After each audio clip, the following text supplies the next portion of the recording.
Ini ang GMA Regional TV Early Edition.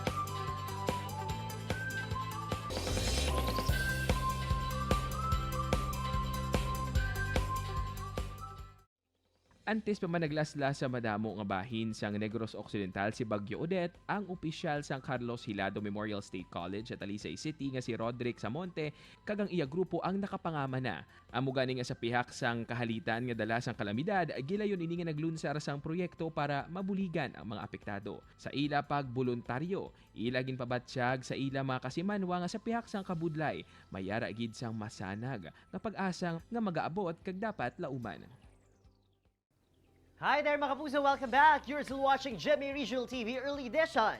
This morning mga kapuso, Stories of Hope, ang aton tutukan. May kaupo naton ang Director for External Affairs sa Carlos Hilado Memorial State College, Talisay Campus, si Mr. Rhoderick Samonte. Hi Sir Dick, may aga. Good morning Adrian, and good morning sa tanan nga nag-tune in sa aton sa GMA Regional TV. Tanang mga kapuso, good morning, maayong aga sa inyo tanan. Una best Sir Dick, kilala ka, pinaagi sa imo madamo na gidya nga mga mission, relief man o rescue operations sa nagkailain nga bahin sang Negros Island. Bag-o pa lang nagtupa si Bagyo Odette, bati namon nakapreparar, nakapangaman, nakapanipon ka na. Okay, una sa tanan, ang CAMC bilang government institution always handa, no? Kituod may ara kami sang institutional program ginatawag na namon kamsyanihan. Gisugdan ini namon sa 2017, no? It comes from the two words CAMC kag bayanihan. Yapon sa diin dapat handa ang eskwelahan bilang public institution to respond, no, sa kinahanglanon sa community labi na gid sa tiyempo sang mga baha, sunog, bagyo kag even sa earthquake, no. So that's why kami pagkabati nga may manog sulod nga bagyo diri sa Negros, gin-mobilize man namon ang amon volunteers kag panawagan na the moment magtupa man gid diri kag the day after dapat ready nga magsabat dayon sa kinahanglanon sa community.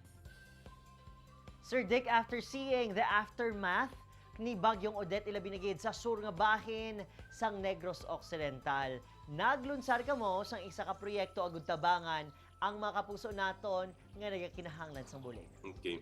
So ang una gid is kundi pagkatapos gid sang bagyo, immediately the day after, we mobilized, we reorganized our existing committee kag network within the school kag nagpanawagan sa amon nga mga estudyante paagi sa amon nga student governments, no, in 4 campuses kag sa mga manunudlo kag mga staff, no. Kag pasalamat gid ako nga gilayon nagresponder gid ang amon nga mga estudyante kag mga manunudlo, knowing for a fact nga may mga estudyante kag mga manunudlo man kami kag staff nga nahalitan man sang bagyo.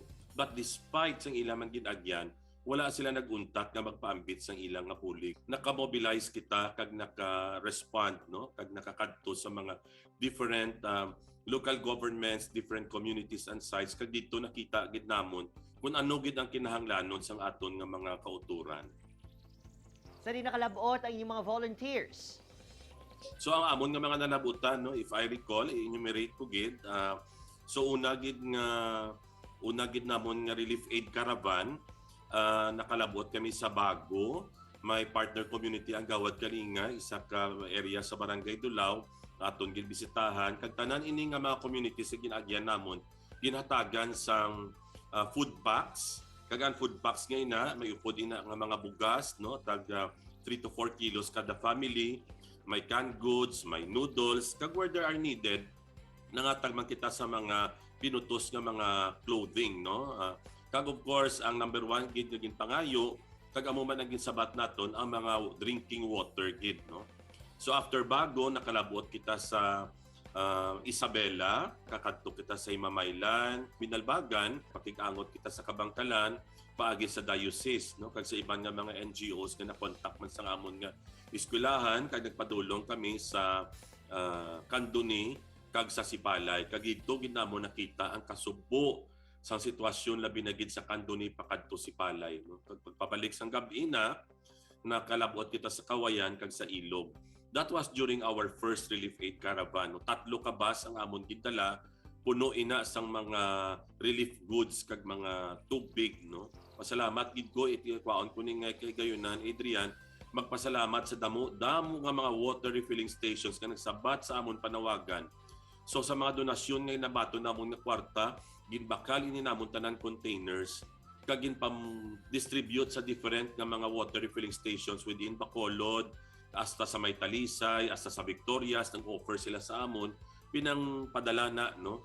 Hasta nga nagbalik kami para mapanghatag ini tanan. Nag-transition na kami subong to help in the recovery and rebuilding of communities.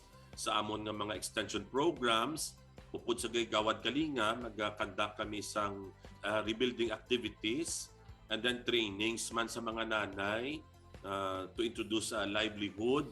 Kag there will be a feeding program, no, sa tanan nga mga kabataan in the course of the 3 months nga ini, no, until finally nga makasiling nga naka-recover na gid ang tanan. Sir Dick, being a social worker yourself, why is it necessary for us to give? Not because it feels good to give, but we need to give. I think it's very clear this is part of our humanity, no. What makes us truly human is when we are able to empathize with our fellows, especially those who are in difficult circumstances. I think it is also part of our obligation. We are fulfilling a responsibility. We are fulfilling a duty in the eyes of faith as part of God's plan for us. God will always shower His limitless blessings through us. You know, God's providence is infinite.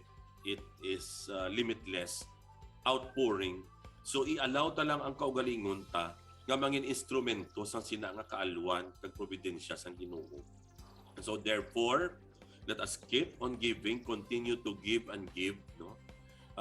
That's why kung gusto mapakig-angot ti ari sa GMA Regional TV, ang aton nga mga viewers pwede gid ka connect, no, pagi sa inyo nga social media kag makig-angot man sa amon sa Carlos Ilado kag sa Gawad Kalinga. Our lines are all open and a lot of possibilities can always take place for as long as we keep in touch, we communicate, we connect, no, and we share and we give. So please, sa tanan nga palamati, kung nakakahatag na kamo, madamo gid nga salamat. Hindi maguntat sa paghatag. Never get tired of giving. We knock at your hearts and respond to our call for giving.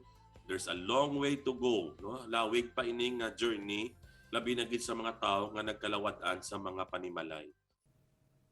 At the end of the day, mga kapuso, we are all reminded of the very stories of hope nga naghahatag paglaom sa tagsa-tagsa sa aton nga makabangon matapos ginhalitan kita ni Bagyo Odette. At the end of the day, no one is too poor not to give. No one is too far not to share. We need to give because amo inang kina-expectar sa aton bilang mga kapuso, bilang mga magkasimanwa.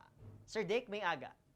Salamat gid kag maayong aga sa inyo tanan. Padayon kita tanan sa pagbinuligay. Padahil lang magtutong mga kapuso kay si House Deputy Speaker Lauren Legarda ang makaupunta na sa Business Matters sa pagbalik syempre sa inyong paborito nga programa ko na aga, GMA Regional TV Early Edition.